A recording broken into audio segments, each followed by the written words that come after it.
बड़े बंगले के ससुराल में पहली शादी। सभी पड़ोसन सब्जी ले रही थी और रिद्धिमा वहाँ से जा रही थी। अरे रिद्धिमा, कहाँ जा रही है? तुझे सब्जी नहीं लेनी है क्या? अरे क्या तू भी इतने बड़े बंगले की मालकिन है रिद्धिमा, यहाँ से थोड़ी ना सब्जियाँ लेगी। वो तो जरूर ऑनलाइन से मंगवाती होगी या फिर किसी मॉल के वेजिटेबल सेक्शन से ही लेती होगी। हाँ वो भी है, इतने बड़े बंगले के मालकिन ठेले से सब्जियाँ थोड़ी ना लेगी। अरे नहीं, ऐसी बात नहीं है, बस ये सब मुझे बहुत ज्यादा अनहाइजीनिक लगता है, इसीलिए ऑनलाइन ही प्रेफर करती हूँ। खैर अभी मुझे लेट हो रहा है, मैं जा रही हूँ। तुम लोग शाम को किटी पार्टी में टाइम से आ जाना। हाँ हाँ, आज पार्टी तेरे बड़े बंगले में जो है, टाइम से तो आना ही पड़ेगा। फिर रिद्धिमा कार में बैठकर वहाँ से चली जाती है। फिर शाम को सभी किटी पार्टी में मिलते हैं। कुछ भी हो, रिद्धिमा की सर्वेंट खाना अच्छा बनाते हैं। वो तो है। वैसे कभी कभी मैं ये सोचती हूँ कि रिद्धिमा ने दिवाली पर अपना घर ऐसे सजाया था जैसे मानो कोई नई नवेली दुल्हन हो। अगर कभी इसके बेटे की शादी हुई तो ये क्या करेगी? तभी वहाँ श्वेता आती है। अरे आंटी, आप बस देखिएगा, जिस दिन भैया का रिश्ता तय होगा उस दिन से घर में शादी की तैयारी शुरू हो जाएगी। आखिर हमारे प्यारे भैया की जो शादी होगी। वही तो, और फिर ऊपर से हमारे घर की पहली शादी जो होगी। हाँ, मुझे भी कुछ ऐसा ही लगता है। जिस दिन तेरे बेटे की शादी होगी तो सिर्फ तेरा घर नहीं बल्कि पूरा मोहल्ला सजा देगी। हाँ वो तो है। इसी तरह हंसी मजाक करते हुए सभी लोग बातें करते हैं और रात होते होते अपने घर चले जाते हैं। फिर अगले दिन शाम को, चलो पूजा तो हो गई। हाँ, अब आप सब आरती ले लीजिए। फिर रिद्धिमा सभी को आरती देने लगती है कि तभी उसे चक्कर आने लगता है। अरे माँ, आप ठीक तो हैं? माँ, आप पूजा की थाली यहीं रखिए और चलकर सोफे पर बैठिए। फिर रिद्धिमा सभी के साथ जाती है और सोफे पर बैठती है। माँ, आप अपना ध्यान क्यों नहीं रखती? देखिए बिगड़ गई ना तबीयत। अरे बाबा, मैं ठीक हूँ, मुझे कुछ नहीं हुआ है, बस थोड़ा सा चक्कर ही तो। हाँ हाँ, अभी तो बस थोड़ा सा चक्कर आया है, बेहोश होकर गिरना तो बचा है ना। अरे कितनी बार तुमको कहा है आराम किया करो, ऊपर नीचे करती रहती हो। सभी मिलकर मुझ पर क्यों चिल्ला रहे हैं? अब घर का काम करने के लिए कोई तो होना चाहिए ना।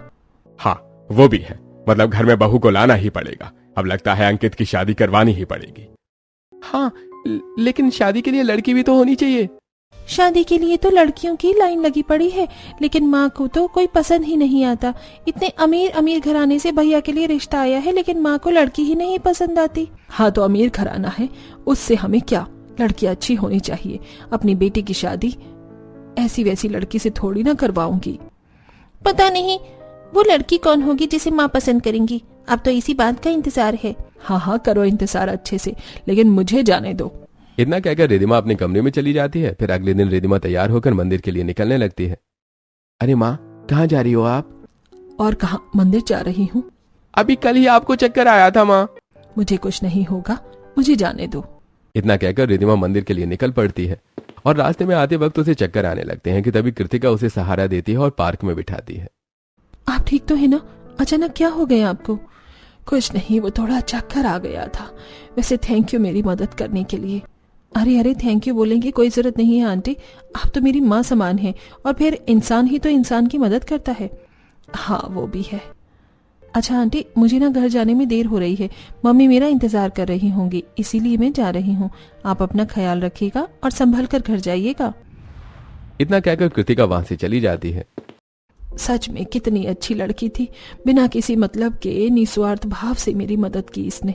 एकदम बहू बनने के लायक है, जिसके भी घर जाएगी खुशहाली ही लाएगी। लेकिन एक सेकंड, किसी और के घर ही क्यों, मेरे घर की क्यों नहीं? ये सोचते सोचते रिद्धिमा घर पहुंच जाती है और फिर शाम को सभी जब गार्डन में बैठे थे तब। क्या हुआ माँ, क्या सोच रही हो आप? क्या हुआ माँ, आपको अपनी बहू मिल गई है क्या? अरे तुझे कैसे पता? क्या मतलब माँ? नहीं, वो तूने अभी कहा ना। माँ मैं तो मजाक कर रही थी, लेकिन क्या सच में कोई लड़की आपको पसंद आ गई है और अभी आप उसी के बारे में सोच रही थी? हाँ, मुझे एक लड़की पसंद आ गई है और अब मैंने सोच लिया है कि वही मेरे घर की बहू बनेगी। क्या सच में? कौन है वो लड़की? नाम क्या है? घर कहाँ है? और आपको वो पसंद कैसे आई? फिर रिद्धिमा सबको सारी बातें बता देती है। चलो फाइनली रिद्धिमा को कोई लड़की बहू बनाने के लायक तो लगी।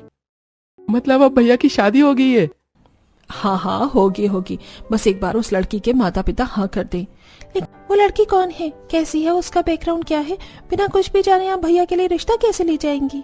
देख, लड़की के बैकग्राउंड से मुझे कोई फर्क नहीं पड़ता, और रही बात संस्कारों की, तो लड़की बहुत ही अच्छी है, संस्कारी है, ये मुझे बहुत अच्छी तरह से पता चल ही गया है।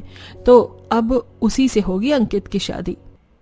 चलो फिर रात को हम सब यहाँ बैठकर टाइम पास क्यों कर रहे हैं, सो जाते हैं, कल ही रिश्ता लेकर चलेंगे। मुकेश की बात सुनकर सभी अपने अपने कमरे में जाकर सो जाते हैं और अगली सुबह ही पूरा परिवार कृतिका के घर रिश्ता लेकर पहुंचता है। आप लोग कौन हैं और आप लोग यहाँ क्यों आए हैं? हम आपकी बेटी कृतिका के लिए रिश्ता लेकर आए हैं, लेकिन आप लोगों को देखकर ही लगता है कि आप लोग बहुत अमीर हैं, और फिर आप इतने अमीर होने के बावजूद मेरी बेटी के लिए रिश्ता क्यों लेकर आए हैं? देखिए, हमें अमीर गरीब से कोई फर्क नहीं पड़ता, और मेरी पत्नी को आपकी बेटी पसंद आ गई है, तो इसलिए अगर आपको कोई एतराज ना हो तो आप अपनी बेटी की शादी मेरे बेटे अंकित के साथ करवा सकती हैं।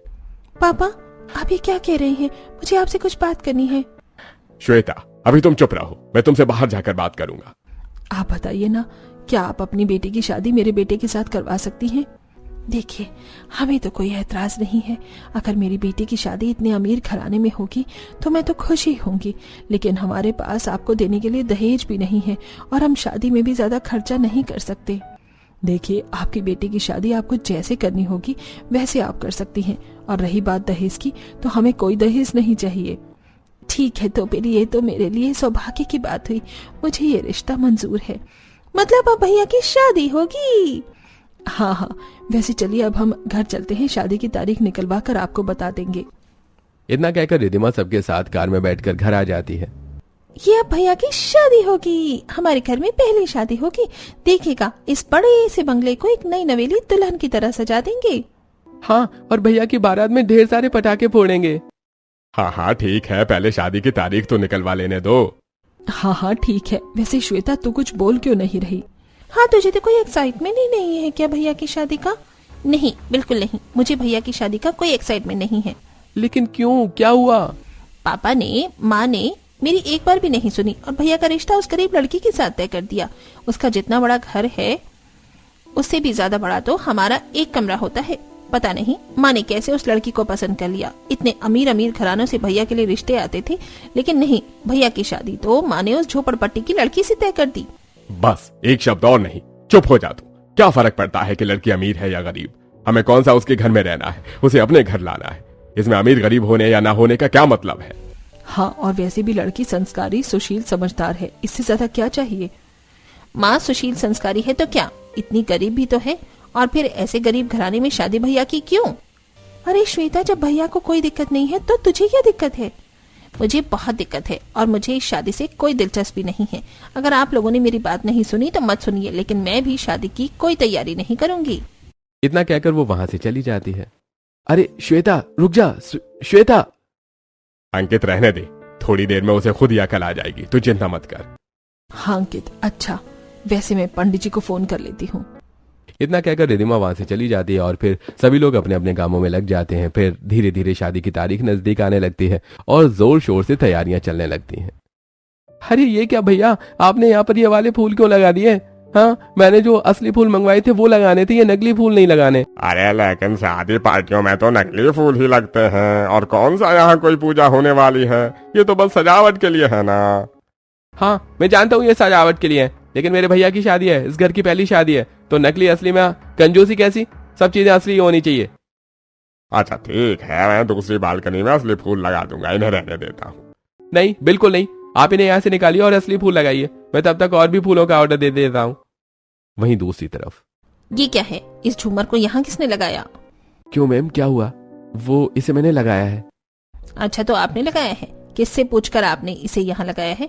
मैंने तो झूमर सिलेक्ट किए थे, वही यहाँ पर लगने चाहिए थे। मैम, वो झूमर बहुत महंगा था।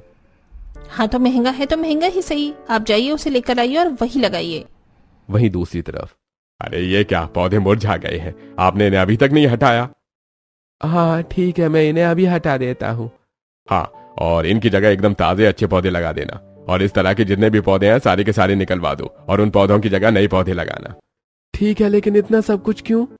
अरे तुम्हें नहीं पता क्या, मेरे बेटे की शादी होने वाली है, मेरे घर बहू आने वाली है, और उसी बहू के लिए हम सब लोग ये सब कर रहे हैं। अब जल्दी जल्दी हाथ चलाओ, शादी अगले हफ्ते ही है। हाँ हाँ ठीक है, मैं अभी दूसरे पौधे मंगवा कर लगा देता हूँ। वहीं दूसरी तरफ आप लोगों को मैंने इतना सा काम दिया और अभी तक आप लोगों ने नहीं किया। समझ में नहीं आ रहा, शादी अगले हफ्ते ही है, सब कुछ कैसे होगा। जल्दी से बेडशीट बदलिए और नया कपबोर्ड, ड्रेसिंग टेबल, ये सब मंगवा लीजिए। ओके मैम, और कुछ चेंज करना है? हाँ हाँ, बहुत कुछ चेंज करना है। हमारी नई बहुरानी पुराने किचन में जाकर खाना थोड़ी ना बनाएगी, किचन को भी अच्छी तरह से रेनोवेट करना है, बहुत काम है। आप लोग पहले इतना तो कीजिए। वहीं हॉल में श्वेता अकेली खड़ी थी। ये लोग तैयारी तो ऐसे कर रहे हैं जैसे किसी बड़े घर की राजकुमारी उठाकर हमारे घर में आ रही हो। उस गरीब नालायक गवार लड़की के लिए इतना सब कुछ, उफ, पता नहीं क्या होगा मेरे घर का।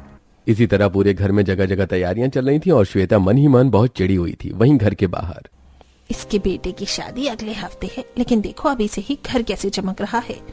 अरे घर तो चमक ही रहा है, घर के सभी लोग भी खुशी में नाच रहे हैं जैसे मानो बहू नहीं बल्कि राजकुमारी ला रहे हो। अरे इतना बड़ा बंगला है, घर की पहली शादी है तो फिर कैसी साज सज्जा तो होगी ही। और फिर दिवाली में ही इन्होंने अपना घर कितने अच्छे से सजाया था। ये तो फिर भी इनके बड़े बेटे की शादी है। हाँ ये तो है, इनकी वजह से पूरा मोहल्ला चमकता है। इसी तरह पूरी सोसाइटी में भी शादी का माहौल बना हुआ था। जगह जगह शादी की ही बातें चल रही थी। फिर आखिरकार शादी का दिन आ ही जाता है। अब पता चलेगा कि उनकी होने वाली बहू कौन है, जिसके लिए इसने अपना घर महलों जैसा सजा रखा है। तभी कृतिका मंडप में आती है। बेटी आराम से बैठ। लो आ गई अपना ओल्ड मॉडल लहंगा पहनकर। अब पता चलेगा माँ को जब लोग तरह तरह की बातें बोलेंगे। फिर जैसे ही सभी लोग कृतिका को देखते हैं, बहुत सुंदर है लेकिन देखकर करीब नहीं लगती। अरे उसमें लगना क्या है, गरीबी तो है सच्ची। लेकिन इतने बड़े बंगले की मालकिन होने के बाद इसने अपने बेटे के लिए ऐसी गरीब को क्यों चुना? क्या पता इसी के बेटे में कुछ कमी होगी, इसीलिए अमीर घराने की लड़की नहीं मिली तो गरीब से शादी करवा रहे हैं। रिधिमा सभी की बातें सुन रही थी, लेकिन रिधिमा किसी को भी कुछ नहीं कहती और चुपचाप शादी अटेंड करती है। फिर गृह प्रवेश के वक्त इतना बड़ा घर, ये तो किसी बंगले से कम नहीं लग रहा। यहाँ पर मैं कैसे रहूंगी? मेरा दिल तो अभी से ही घबरा रहा है। यहाँ के सारे रीति रिवाज, रस्में मैं कैसे निभाऊंगी? ये घर नहीं, कोई बड़ा सा बंगला लग रहा है। क्या हुआ कृतिका, क्या सोच रही हो? घर के अंदर तो चलो। क्या हुआ भाभी, कहाँ खो गई आप? अब तक तो वो ठीक थे, अब क्या हुआ? नहीं नहीं, वो कुछ नहीं। अब मैं तो बस अरे इतना बड़ा घर देखकर ही सदमे में चली गई होंगी। आज से पहले उसने इतना बड़ा घर कभी अपने सपने में भी नहीं देखा होगा और आज इसकी लॉटरी लग गई। जो मुंह उठाकर इतने बड़े बंगले में इसकी शादी हो गई। श्वेता ये क्या कह रही है तू? चुप हो जा। भाभी का तो अभी ठीक से गृह प्रवेश भी नहीं हुआ और तू ये सब कह रही है। अरे तो मैं क्या गलत कह रही हूँ? जो कह रही हूँ सही तो कह रही हूँ। झोपड़पट्टी में रहने वाले लोग अगर इतने बड़े घर में शादी करेंगे तो उसे लॉटरी लगी नहीं कहेंगे तो फिर क्या कहेंगे? श्वेता बस करो, चुप हो जाओ। तुम्हें कोई हक नहीं है कृतिका बहू को ये सब कहने का। और अगर तुम इस बड़े बंगले की बेटी हो तो वो बंगला भी तुम्हारा नहीं है। इस हिसाब से भी तुम भी गरीब हुई। हाँ, और अब मैं अपनी बहू के खिलाफ एक और शब्द नहीं सुनूंगी। चुपचाप यहीं खड़े रहो। फिर सभी लोग कृतिका का गृह प्रवेश करवाते हैं और कृतिका और अंकित अपने कमरे में चले जाते हैं। आज इसकी वजह से पापा ने पहली बार मुझसे इतनी ऊंची आवाज में बात की और फिर माँ ने भी मुझ पर चिल्लाया। ये अपने आप को समझती क्या है, इसे तो मैं सबक सिखाऊंगी। वहीं दूसरी तरफ तुम जब से कमरे में आई हो चुपचाप सिर्फ कमरे को देखे जा रही हो। कुछ कहो भी तो। कहीं तुम श्वेता की बात को लेकर उदास तो नहीं हो ना? देखो वो छोटी है घर की, वो इसलिए उसका स्वभाव ही ऐसा है। तुम उसे सीरियस मत लो। अरे नहीं, मैं श्वेता की वजह से चुप नहीं हूँ और वैसे भी उसने जो कहा सही ही तो कहा है। अच्छा तो फिर क्या हुआ तुम्हें? देखिए, मैंने कभी इतना बड़ा घर देखा भी नहीं और आज इतने बड़े घर में मेरी शादी हो गई। मुझे तो अभी से ही घबराहट हो रही है। सारी रस्में, रीति रिवाज में कैसे हैंडल करूं? अरे अभी अभी तो तुम्हारा गृह प्रवेश हुआ है और तुम अभी से ही इस घर की रीति रिवाज की चिंता करने लगी। तुम घबराओ मत, मैं तुम्हें सब सिखा दूंगा। और वैसे भी जिंदगी में जो भी होता है पहली बार ही होता है। अरे लेकिन कुछ नहीं, चुपचाप अभी सो जाओ। रीति रिवाज, रस्में, ये सब बाद की बातें हैं, इन्हें बाद में ही सोचेंगे। अंकित की बात सुनकर कृतिका को थोड़ा अच्छा लगता है और वो सो जाती है। फिर अगले दिन अरे ये सारे सोफे के कवर चेंज कर दो और हाँ, नए कवर लगाना। लेकिन ये तो अभी 2 दिन पहले शादी के लिए ही लगाया था ना? हाँ, शादी के लिए लगाया था, लेकिन अब शादी खत्म हो गई। अब रिसेप्शन है तो इसलिए सारी चीजें चेंज करके नई लगाओ। माँ, मुंह दिखाई के लिए सब कुछ बदलना जरूरी थोड़ी ना है। मुंह दिखाई उसे रिसेप्शन कहते हैं। रिसेप्शन को ही हिंदी में मुंह दिखाई कहते हैं, इसलिए तू अपना मुंह बंद रख। अगर पता ना हो तो मत बोल। और बहू, हमारे यहाँ रिसेप्शन बहुत ही ग्रैंड तरह से मनाया जाएगा, इसलिए सभी चीजों को बदलना जरूरी है। वैसे अभी तुम तैयार हो जाओ, थोड़ी ही देर में तुम्हारी रिसेप्शन की ड्रेस के लिए डिजाइनर आता होगा। तभी डिजाइनर आ जाता है। क्या आपने इसके लिए डिजाइनर को बुलवाया है? वो देखिए माँ, डिजाइनर आ भी गया। मैम, आपको जो आउटफिट फोटो में पसंद आई थी, मैं वही आउटफिट लेकर आया हूँ। आप इनमें से सिलेक्ट कर लीजिए। हाँ हाँ ठीक है। कृतिका बहू, तुझे इन तीनों में से कौन सा गाउन पसंद है? ये पिंक कलर का गाउन अच्छा है, मुझे ये वाला पसंद है। ठीक है बहू, आप ये पिंक वाला गाउन दे दीजिए। वैसे कितने का है ये गाउन? ज्यादा नहीं, बस 70 लाख। ओ ठीक है, तो फिर आप इसे यहीं रहने दीजिए, आप चले जाइए। फिर डिजाइनर वहां से चला जाता है। माँ, कहीं मैंने बहुत ज्यादा महंगी ड्रेस तो नहीं पसंद कर ली? नहीं नहीं बहू, बिल्कुल भी नहीं, ये तो मैक्सिमम प्राइस है, इससे ज्यादा थोड़ी ना कहते हैं। हाँ भाभी, आज तो आपकी मुंह दिखाई है, तो फिर इतना महंगा ड्रेस पहनना तो बनता है। हाँ, फिर भी ये थोड़ा ज्यादा नहीं हो गया क्या? 70 लाख रुपए? नहीं भाभी, बिल्कुल भी नहीं। अरे ये जब ज्यादा हमारे लिए नहीं है तो इसके लिए तो बहुत ज्यादा है। कभी इसने सपने में भी इतने सारे पैसे एक साथ देखे नहीं होंगे जितने की ये ड्रेस बनेगी। ऊपर से इनके लिए डिजाइनर बुला दिया।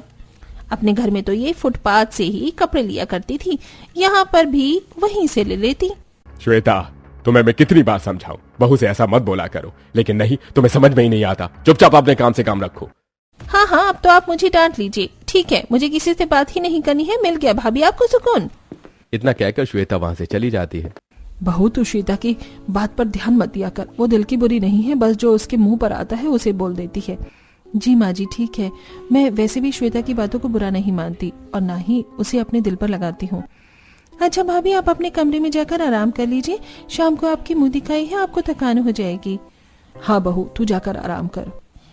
फिर कृतिका अपने कमरे में चली जाती है और घर में मुंह दिखाई की तैयारियां जोर शोर से होने लगती हैं। फिर शाम को मुंह दिखाई में, भाभी आप बहुत ज्यादा सुंदर लग रही हैं, अगर आपको किसी चीज की जरूरत हो तो मुझे बता दीजिएगा। बहू तो पहले से ही इतनी सुंदर है, ऊपर से इतनी अच्छी ड्रेस। वैसे शादी में हमें लग रहा था कि तूने मजबूरी में गरीब घर में लड़की से अपने बेटे की शादी करवा दी, लेकिन अभी समझ में आया कि तूने अपनी बेटी की शादी गरीब घर की लड़की से नहीं, बल्कि संस्कारी, सुशील, प्यारी सी सुंदर सी लड़की से करवाई है। हाँ, रिधिमा तो सिर्फ पैसों से अमीर नहीं है, तो दिल से भी उतनी ही अमीर है। इसी तरह सभी मेहमान कृतिका की तारीफ करते हैं और रात होते होते अपने घर चले जाते हैं। फिर अगले दिन सुबह, और भाभी क्या बना रही हैं? आज तो आपकी पहली रसोई है ना? मुझे तो कुछ समझ ही नहीं आ रहा कि मैं आज क्या बनाऊं। आप इतना मत सोचिए, आपका जो मन हो वो बना लो। और हाँ, किसी भी चीज की जरूरत पड़े तो मुझे एक आवाज लगा दीजिएगा, मैं आ जाऊंगी। ठीक है। फिर श्रेया वहां से चली जाती है। अब तो श्रेया भी चली गई। इतने बड़े बंगले में इतना बड़ा किचन है, मेरा यहाँ तो रूम में ही किचन था। अब सारी चीज कैसे ढूंढ लूंगी, पता नहीं कहाँ रखा होगा। किचन भी इतना बड़ा है, ढूंढने में भी टाइम लगेगा। यही सोचते सोचते कृतिका ढेर सारा खाना बनाती है सबके लिए और डाइनिंग टेबल पर परोसती है। बहू, खाना तो बहुत अच्छा बना है। हाँ भाभी, आपने बहुत ही ज्यादा स्वादिष्ट खाना बनाया है, खाकर सच में बहुत मजा आ गया। चलो अच्छा है, आप लोगों को पसंद आ गया, वरना मैं तो डर ही रही थी कि कहीं आपको खाना अच्छा ना लगे। अरे बहू, बिल्कुल भी नहीं। मेरी बहू इतने प्यार से हमारे लिए अपने हाथों से खाना बनाए और हमें अच्छा भी न लगे, ऐसा हो सकता है क्या? हाँ कृतिका, सच में खाना बहुत अच्छा बना है। मुझे पता भी नहीं था कि तुम्हें इतना अच्छा खाना बनाना आता है। वैसे खाना इतना भी ज्यादा अच्छा नहीं बनाया जितना आप लोग तारीफ कर रहे हैं, और वैसे भी गांव की लड़की है, खाना बनाना तो आएगा ही। वैसे बहू, मैं तो तुझे बताना ही भूल गई कि आज ना तेरी पहली रसोई थी, बस इसीलिए तूने खाना बनाया है।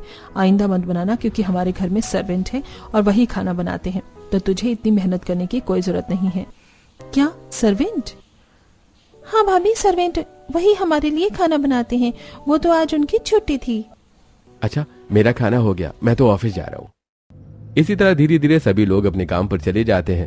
फिर धीरे धीरे कृतिका अपने ससुराल की जिम्मेदारियां संभालने लगती है। कुछ दिन बीतते हैं, फिर एक दिन।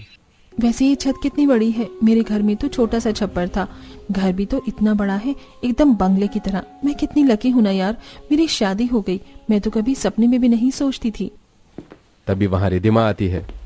अरे कृतिका, तू यहाँ है? मैं कब से तुझे पूरे घर में ढूंढ रही हूँ। नहीं माँ, वो बस ऐसे ही आ गई थी। आप बोलिए, कुछ काम था क्या? हाँ, मैं तुझे ये बताने आई थी कि आज शाम को तेरी परसास यानी मेरी सास आने वाली है गांव से, तो आज खाना तुझे बनाना होगा। हाँ हाँ बिल्कुल माँ जी, मुझे कोई दिक्कत नहीं है, मैं खाना बना लूंगी। देखो बहू, जरूरी बात यह नहीं कि तुम खाना बनाना है, जरूरी बात यह है कि उसमें कोई भी गड़बड़ नहीं होनी चाहिए, क्योंकि वो तेरी शादी में नहीं आई थी, इसीलिए तुझे उनके सामने अच्छी बहू बनना है। हाँ ठीक है माँ जी, मैं इस बात का पूरा ध्यान रखूंगी। वैसे तू अभी के अभी नीचे चल और अभी से ही तैयारी शुरू कर दे, उनके आने में ज्यादा समय नहीं है। ठीक है माँ जी। फिर रिद्धिमा और कृतिका दोनों नीचे चले जाते हैं और उन दोनों की ये सारी बातें चुपके से श्वेता सुन रही थी। अच्छा तो ये बात है, दादी आने वाली है, और फिर दादी कितनी सख्त मिजाज की है ये तो मुझे पता ही है। अब आया ना वो पल जिसका मुझे बेसब्री से इंतजार था। इनकी वजह से मुझे घर वालों से कितनी डांट सुननी पड़ती है, अब पता चलेगा। वहीं दूसरी तरफ कृतिका तरह तरह के पकवान बनाने लगती है और फिर जब बड़ों को बुलाया जाता है तो उन्हें खाना परोसती है। सब कुछ एकदम बराबर है ना, क्योंकि मुझे गलतियां बिल्कुल भी पसंद नहीं। हाँ हाँ, सब कुछ एकदम परफेक्ट है। कृतिका की बात सुनकर चंद्रिका खाना शुरू करती है। ये क्या है, खीर में चीनी की जगह नमक डाल दिया है क्या? और जो सब्जी है ये इतनी तीखी क्यों है, और इसमें भी नमक बहुत ज्यादा है। तुझे कुछ बनाना आता है या नहीं? नहीं, ऐसा नहीं हो सकता, मैंने खुद टेस्ट किया था, सब कुछ एकदम। अच्छा, तो तेरे कहने का क्या मतलब है? मैं झूठ बोल रही हूँ? मुझे क्या मिलेगा झूठ बोलकर? रिद्धिमा, सच में तूने बहुत ही घटिया पसंद की है बहू, जो बस परिवार को तोड़ना जानती है, जोड़ना नहीं। मुझे तुझसे ये उम्मीद नहीं थी। नहीं नहीं माँ जी, ऐसा नहीं है, बल्कि कृतिका तो बहुत अच्छा खाना बनाना आता है। अच्छा, तो क्या जानबूझकर इसने मेरे खाने में नमक मिर्ची ज्यादा डाल दिया? नहीं नहीं, मैंने जानबूझकर नहीं किया है। बहू चुप हो जा तू, एकदम एक शब्द और नहीं। जब मैंने तुझे इतनी अच्छी तरह से समझाया था कि कोई गड़बड़ नहीं होनी चाहिए, तो फिर ये गड़बड़ क्यों हुई? माँ जी वो मैंने ये सब नहीं किया। अच्छा, तो भाभी इसका मतलब है किसी और ने किया है? तो बोलिए किसने किया है ये? हाँ बहू बता, मुझे तुझ पर पूरी तरह से विश्वास है कि तू ऐसा नहीं करेगी। बता किसने किया है ये, क्योंकि हम लोगों ने तेरे हाथ का खाना खाया है। जरूर इस खाने में किसी ने मिलावट की है और तुझे पता है कि वो किसने की है। जल्दी बता कौन है। ओह शिट, ये क्या हो गया? लगता है अब भाभी सब कुछ बता देंगी। अब मैं क्या करूंगी? माँ तो मुझे छोड़ेगी ही नहीं, और पापा तो नहीं, ये मैं कहाँ फंस गई? नहीं वो मुझे नहीं, मैं वो। अच्छा, तो तू नहीं बताएगी कैसे? मुझे तो अब लगता है कि तूने ही ये सब कुछ किया है। वो मुझे नहीं, मैं वो। भाभी माँ की इतनी बातें क्यों सुन रही हैं? वो बात क्यों नहीं बताती कि ये सब मैंने किया है? अगर उन्होंने बता दिया तो मुझे कितनी डांट पड़ेगी, पर उन्हें भी तो पड़ रही है, और फिर उन्होंने तो मुझे देखा भी है, फिर क्यों चुप है? अच्छा, तो तू नहीं बताएगी, रुक, तुझे तो मैं सबक सिखाती हूँ। इतना कहकर रिद्धिमा कृतिका के ऊपर हाथ उठाने जाती है कि तभी श्वेता जाकर उनका हाथ पकड़ लेती है। नहीं माँ, आप भाभी को थप्पड़ नहीं मार सकती। श्वेता छोड़ दे मेरा हाथ। नहीं माँ, आप भाभी को नहीं मार सकती, इसमें भाभी की कोई गलती नहीं है। श्वेता, आज तक तो तूने कभी भी भाभी की साइड नहीं ली और हमेशा उनके खिलाफ रही, तो फिर आज भाभी का इतना सपोर्ट क्यों? क्योंकि सच में इसमें भाभी की कोई गलती नहीं है, इसमें तो गलती मेरी है। क्या मतलब? हाँ, मेरी गलती है दरअसल वो। अच्छा, तो भाभी ने दादी को खुश करने के लिए इतना सब कुछ बनाया है, लेकिन अब मैं उनकी मेहनत पर पानी फेर दूंगी। एक काम करती हूँ, खीर में नमक मिला देती हूँ और सब्जी में तीखी मिर्च डाल देती हूँ, क्योंकि दादी को तो वो मिर्च पसंद ही नहीं है। फिर बरसेगा भाभी के ऊपर कहर। ये सोचकर श्वेता खीर में नमक मिलाने लगती है और सब्जी में मिर्च। तभी कृतिका वहां आती है और उसे ये सब करते हुए देख लेती है। श्वेता, तुम यहाँ क्या कर रही हो? कुछ नहीं। फिर श्वेता वहां से भाग जाती है। अच्छा, तो ये सब कुछ तूने किया है? हाँ माँ, उस वक्त मेरी मती मारी गई थी कि मैंने भाभी की मेहनत पर पानी फेर दिया। मुझे ऐसा नहीं करना चाहिए था। मुझे मेरी गलती का एहसास हो गया है, लेकिन मुझे ये नहीं समझ में आ रहा कि भाभी, जब आपने मुझे ये सब करता हुआ देख लिया था तो आपने माँ को क्यों नहीं बताया? चुपचाप क्यों खड़ी रही? अगर मैं माँ को बताती तो ये झगड़ा और भी ज्यादा बढ़ जाता, और फिर तुम मेरी छोटी बहन की तरह हो। अगर मैं ये सब बताती तो तुम्हें डांट पड़ती, इसलिए मैंने नहीं बताया। भाभी मैं आपको कितना गलत समझती थी, कितना भला बुरा कहती थी, लेकिन सच में आप बहुत अच्छी हैं। अगर आप चाहती तो मुझे फंसा सकती थी, मुझे डांट खिलवा सकती थी, लेकिन आपने ऐसा नहीं किया। मुझे माफ कर दीजिएगा। मैं आपको इतना सब कुछ कहती थी जब से आपकी शादी हुई है, तब से। कोई बात नहीं, गलती इंसान से ही होती है और मैं कभी तुम्हारी बातों को दिल पर लगाती ही नहीं थी। और फिर मैं बहुत ज्यादा खुश हूँ। एक तो मुझे इतना बड़ा ससुराल मिला जहाँ पर सभी लोग मुझसे बहुत प्यार करते हैं, और ऊपर से मुझे दो बहनों जैसी प्यारी प्यारी नंदे मिली। सच में मैं बहुत ज्यादा लकी हूँ। नहीं, आपसे ज्यादा लकी तो मैं हूँ जो मुझे इतनी अच्छी भाभी मिली है। चलो फाइनली भाभी और श्वेता के बीच सुलह हो गई, लेकिन अब दादी आप क्या करेंगी? मैं क्या करूंगी? मैं किसी को भी नहीं छोड़ूंगी। मैं सबको गले लगा लूंगी, क्योंकि मुझे ये पता चल गया है कि मेरी बहू बहुत अच्छी है, इसलिए मैंने सबको माफ किया। अरे चलो, जो हुआ अच्छे के लिए हुआ। अब मैं बाहर से खाना मंगवा लेता हूँ। फिर मयंक बाहर से खाना मंगवाता है और सभी लोग खाना खाते हैं और अब कृतिका खुशी खुशी अपने ससुराल में रहने लगती है।